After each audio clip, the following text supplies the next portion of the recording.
po jako akawuwo.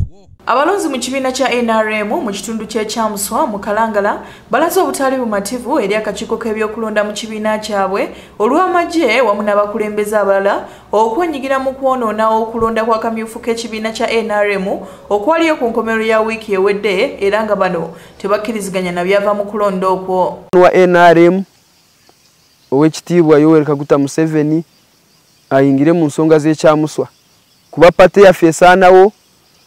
Tulinamu abakulembeze banakigwanyizi abaagala okukusa embuto zaabwe. Bano nga bakulembeddwa Brian Keitira yali yeesimbyewo mu kamyufu ka NRM bagamba nti okulonda kuno kwenyigiramu emivuyo mingi okuli okuba abalonzi okutiisatiisa abalonzi wamu n'okugulirira abalonzi y'ensonga lwaki yawanguddwa kyagamba nti tekyandibadde bwe kityo kubanga abantu baali bamwagala nnyo era nga beetegefu okumuwa akalulu.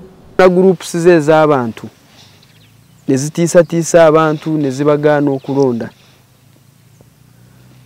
mu kifonga oba mu polling station ng'ey'Ekisaba abakyala abasiika ebyennyanja babatiisatiisa obutagenda mu layini yange okunkubira akalulu ne babagamba bw'oba okubidde Brian akalulu tokkirizibwa kuddamu ku mwalo okugula byennyanja. Keitira agamba nti gwe yali avuganya naye yasalawo okusomba abantu okuva mu bitundu by'eggwanga eby'enjawulo okusobola okumulonda nga kuno kwaliko abantu 7 abalabirwako nga basombeddwa okuva e Katosi wamu n'ekiyindi nga bano bonna beenyigidde mu kulonda kyagamba nti kyali kikyamu nnyo. Abantu okuva mu bitundu eby'enjawulo okuva e Katosi Mukono okuva Entebbe ne babayingiza mu registers omuntu amaze olunaku ku kitundu n'alonda mu kyalo ng'ekyekaaya wano mu Bufumira chairman wa NRM bamuyita Mr. Mujuni yayingiza abantu abawera 7 mu register ekiro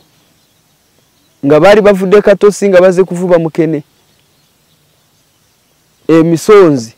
Agenze maaso n'ategeeza nti abasirikale nabo beenyigira mu mivuyo egyali mu kalulu kano era bonna baweebwa ensimbi okusobola okuyambako okutiisatiisa abalonzi naddala abavubi n'ababoodaboda. Alonda bw'ogenda Nakibanga abantu akalulu baakagaana olw'obubbi, bw'ogenda Ddamba abantu baakagaana ku lw'obubbi,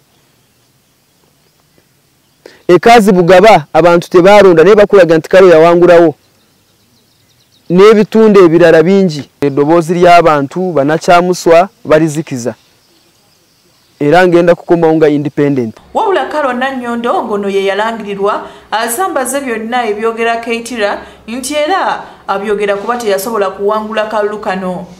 Nze Sharon Nabukalu kura ABS Television. Abantu babadde batandise okubeera n'essuubi n'abali mu parties ez'enjawulo okubeera nga bakomawo gye baava mu pate.